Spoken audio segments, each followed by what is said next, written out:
Si donc nous disons que Dieu existe, on ne peut pas le voir parce que Dieu est esprit. Il est au-dessus de tout. Il est à l'origine de tout ce qui existe. Il est celui qui donne la force à tout ce qui existe.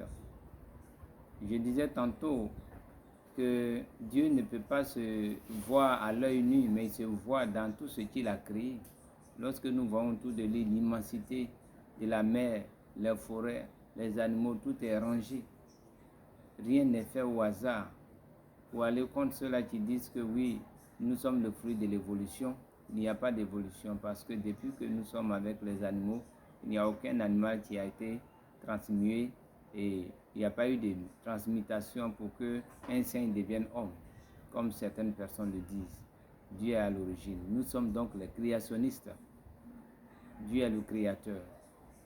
Beaucoup de gens ne veulent pas qu'on considère que Dieu soit le créateur. C'est parce qu'ils veulent nier à Dieu son autorité de créateur. Celui qui a été toujours l'ennemi de Dieu depuis le ciel jusqu'à la terre, il s'est opposé à l'autorité de Dieu et il veut amener les hommes dans cette rébellion contre Dieu en disant qu'il n'y a pas de Dieu. Pourtant, l'air que nous respirons, c'est grâce à lui. Lorsque nous sommes couchés, c'est grâce à Dieu. Donc personne ne pourra dire qu'il n'y a pas de Dieu. Ceux qui le disent, en même temps qu'ils sont en train de dire qu'il n'y a pas de Dieu, ils sont en train de confirmer l'existence de Dieu parce que toute chose existe par son opposé. Dans la vie, c'est la loi de la dualité.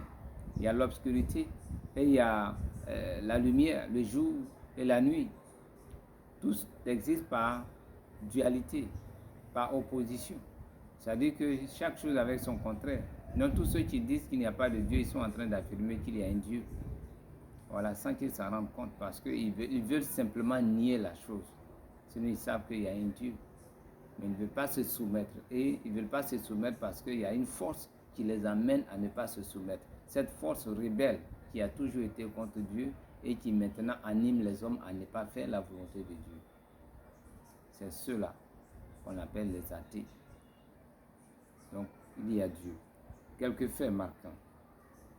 Au début, Dieu a donné sa parole et il a dit qu'il n'y a qu'un seul Dieu. Et nous croyons qu'il y a un seul Dieu, il n'y a pas deux dieux.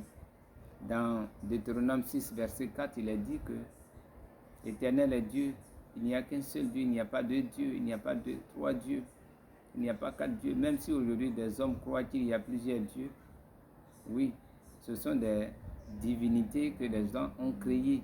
Ils ont créé leur propre Dieu, mais notre Dieu est celui qui nous a créés. Ceux qui ont plusieurs dieux, les dieux de la nature, l'eau, la montagne, les cailloux, les arbres, toutes ces choses, la Dieu les a données à l'homme pour que nous soyons maîtres sur ces choses. Donc Dieu n'est pas dans les affaires, Dieu n'est pas dans les créatures.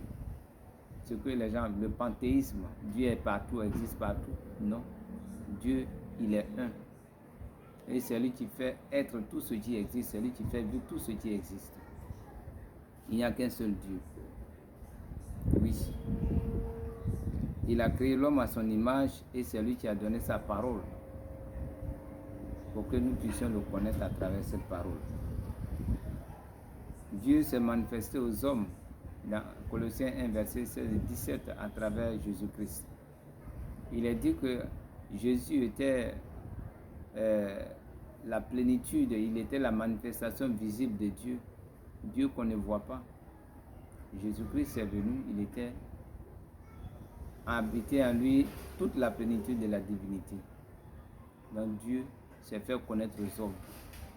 Il est venu parmi les hommes, mais les hommes ne l'ont pas connu. C'est cela, on ne peut pas connaître Dieu comme on connaît un homme. C'est ça, Dieu est esprit. Et ceux qui veulent l'adorer doivent l'adorer en esprit et en vérité.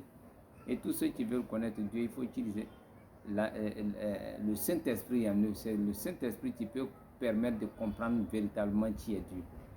Celui qui ne comprend pas Dieu n'a pas le Saint-Esprit en lui. C'est l'esprit de rébellion qui est en lui. Le diable qui a toujours été contre Dieu, c'est lui qui amène les gens à nier la présence de Dieu, l'existence de Dieu, l'autorité de Dieu. Même il y en a qui reconnaissent qu'il y a Dieu, mais ils ont décidé de s'opposer à lui. Ce sont des rebelles, des agents de Satan, les fils du diable, comme Jésus l'a dit.